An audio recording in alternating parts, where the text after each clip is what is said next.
So thank you for checking in with me, and I am sorry that you missed class. We did a buoyancy lab, and I think that this is pretty important, so I'm going to post a video on it. So by the end of class, I was hoping that you would be able to recognize that when F net, or the sum of my forces equals 0, there is no acceleration. That's going to be very important. By the end of the lab, we also wanted you to recognize you can add forces together, and we're going to see how that works. And then by the end of class, you would be able to draw a free body diagram based on your data and understanding. So let's go ahead and see what we did in class. We have a couple pictures on this slideshow. So we took a 0.5 kilogram mass, and right over here on the left side, we took the tension force of that mass in air. So we know that gravity never changes. The force of gravity is dependent on the mass and of the Earth and the object, and the force of gravity that is acting on this mass, the little brass mass down here at the end of the rope, is 5 newtons. It weighs 5 newtons based on its 0.5 kilogram mass. We then we can measure that with a spring scale, and the spring scale in this case is going to measure the tension force. So because the mass is not moving up or down in the vertical position, the tension is going to be the same as the gravity. So the tension force is 5 newtons, the gravity force is 5 newtons.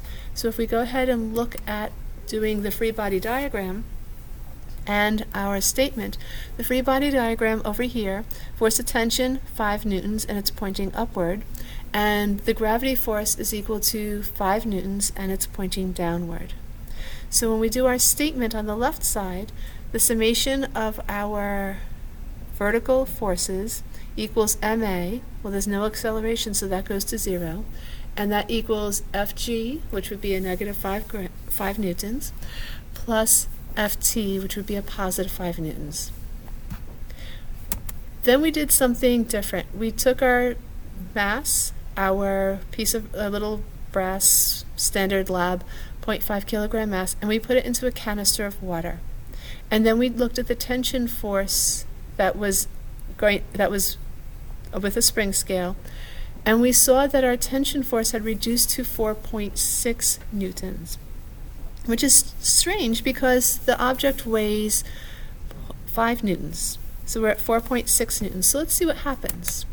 So we ended up having a new force, and the new force is the force of buoyancy. Even though we submerged the object and it didn't float on the water, buoyancy still gave it some influence. So our tension went down to 4.6. Gravity never changes, so our gravity force was 5 newtons. So we had to find our buoyant force, and our buoyant force ended up being 0.4 newtons. So when we add up for buoyant force of 0.4, our tension force of 4.6, and then our gravity force of negative 5, we find that the summation of our forces equals 0, which is what we saw in class, because when you look at the picture, this mass in the water is not moving up or down. The mass is just standing there, it's stationary, so there's no up or down movement, so there is no acceleration in the vertical direction. After we were done with that, we went ahead and looked at a 200 gram mass, or 0.2 kilograms, and we saw that, I guess our spring scale was a little inaccurate, but that's okay, we're going with what we're reading. We were about 2.2 or 2.1, and then when we put the 200 gram mass or 0.2 kilogram mass in water, the buoyant force did affect it, and it went to about 1.8 newtons. So the buoyant force had an upward push. And then we used a 400 gram or 0.4 kilogram mass, and we saw that we were about 4 newtons of weight in the air, and the tension force was 4 newtons.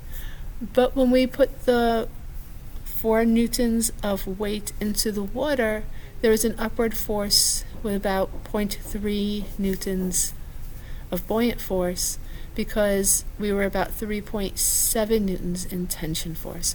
So I'd like you to draw the free body diagrams on your lab sheet. I'd like you to hand that in to me. for the other two masses as well as the one that I did for you. And I'd like you to graph your data. When you're graphing your data, I'd like you to graph the tension force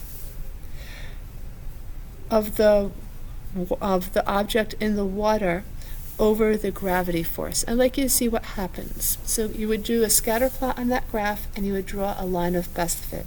Then you can hand it in to me and ask me any questions you might have. So thank you for tuning in. I appreciate you being responsible and taking this matter seriously. And I hope to chat with you about this in class.